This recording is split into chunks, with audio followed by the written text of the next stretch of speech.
The key to fluent English that most students don't use. If you speak with a lot of pauses and hesitations, but you want to speak fluently and naturally like a native speaker, the secret is learn to think in English. Many English students say, "It's too difficult. I don't know enough English words. I need to think in my native language and translate." However, thinking in your native language and translating results in sentences that don't sound natural in English because the sentence structure is often different in English and your native language. In addition, it takes too much time to think and translate when you're in a conversation, leading to pauses, hesitations, and the inability to speak fast and fluently. So, here is how you can learn to think in English from the beginner level to advanced. Level 1 is thinking in individual English words. For example, when you wake up in the morning, think of words like bed, toothbrush, bathroom, eat, banana, coffee, clothes, and shoes. Then, when you go to work, think of words like car, job, company, desk, computer, paper, pencil, colleague, and boss. During the day, continue to think of the individual English words for everything you see, hear, and do. Try this exercise right now. Look around you and think of all the English words you can. I'd imagine you can think of at least 10 words. Level 2 is thinking in complete English sentences. On this level, you think in complete phrases and sentences during the day. When you're eating lunch, think, "I'm eating a sandwich. My friend is drinking soda. This restaurant is very good." When you're watching TV, think, "That actress is beautiful. The journalist has black hair. He's talking about politics." It's okay if the sentences are very simple. The most important part is to practice and develop the habit of thinking in complete sentences. Level 3 is functional English. On this level, you imagine having to use English for everything that you need to do. After every time you speak in your native language, think of how you would say that in English. For example, how would you buy a train ticket or order a drink in an English-speaking country? "A round-trip ticket to Central Station, please. Could I have a lemonade with no sugar?" This helps develop your English for real-life situations, even though you are only thinking and not speaking. If during this exercise you don't know how to say something, check your dictionary later. If you do this kind of mental practice regularly, you will develop the ability to use English in any everyday situation. Level 4 is narrative English, telling a story or speaking for a long time in English. It's best to do this exercise when you have some time, like when you're waiting in line or taking public transportation. Think of a memory or story that you would like to tell an English-speaking friend. Then, tell the story in your head in English. Because you are only thinking, not speaking, you can relax and do your best without all the pressure of a real conversation. I hope you can see that you don't need to be super advanced to learn to think in English. You can start today. Try one of the 4 levels this week: thinking in individual words, complete sentences, functional English, or narrative English. Thinking in English is the biggest tip for increasing your fluency because it makes you more confident and helps you speak more easily without hesitation. The next lesson is about correcting your English errors. You'll learn 5 of the most common English errors, and I'll explain how to fix them. Do you speak English with a lot of pauses and hesitations? Do you have difficulty expressing your ideas in English? Do you mentally translate from your native language to English, but the sentences come out incorrect or unnatural when you speak? If you want to eliminate these problems and become fluent in English, the secret is learning to think in English. The problem with thinking in your native language and translating is that it results in sentences that are not correct in English, because the grammar and sentence structure is often different from your native language. Also, it takes too much time to think and translate when you're in a conversation, leading to pauses, hesitations, and the inability to speak fast and fluently. Many students believe that thinking in English is too difficult, but I'm going to teach you how to succeed. You can learn this skill with practice, whether you're beginner, intermediate, or advanced. Level 1. Thinking in individual English words. For example, when you wake up in the morning, think of words like bed, toothbrush, bathroom, eat, banana, coffee, clothes, shoes. Then, when you go to work, think of words like car, job, company, desk, computer, paper, pencil, colleague, boss. During the day, continue to think of the individual English words for everything you see, hear, and do. Try this exercise. Look around you right now and think of all the English words you can. I'd imagine you can think of at least 10 words. Level 2. Thinking in complete English sentences. On this level, you think in complete phrases and sentences during the day. When you're at lunch, think, I'm eating a sandwich. My friend is drinking soda. This restaurant is very good. When you're watching TV, think, that actress is beautiful. The journalist has black hair. He's talking about politics. It's okay if the sentences are very simple. The most important part is to practice and develop the habit of thinking in complete sentences in English. Level 3. Functional English. On this level, you imagine having to use English for everything that you need to do.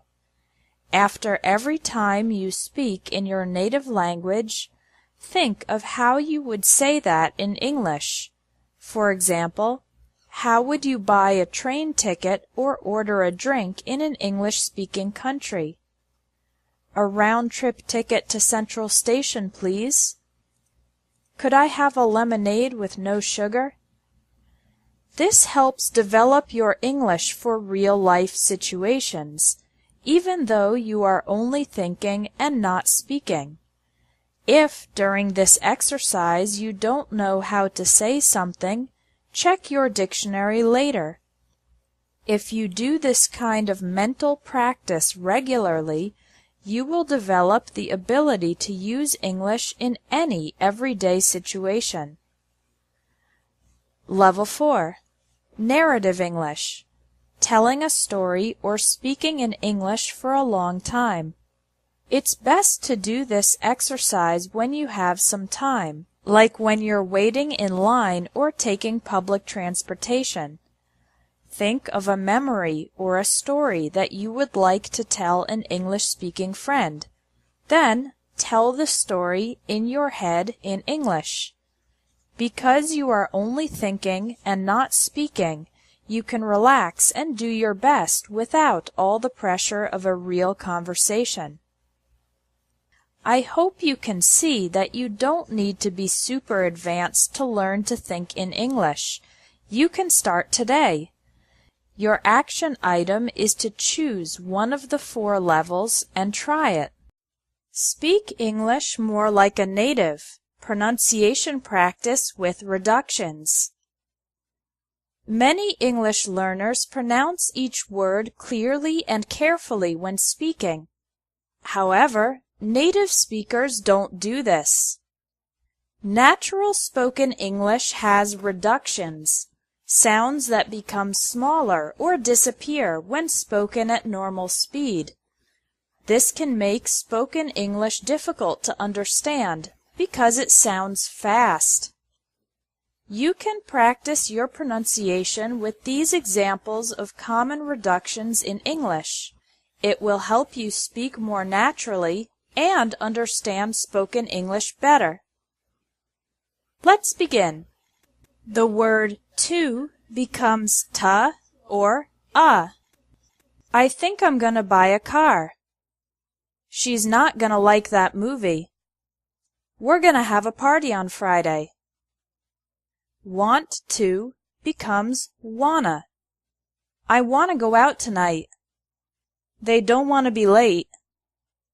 He doesn't want to come with us. Wants to becomes wantsta. He wants to stay home. She wants to take piano lessons. The word often gets attached to the previous word.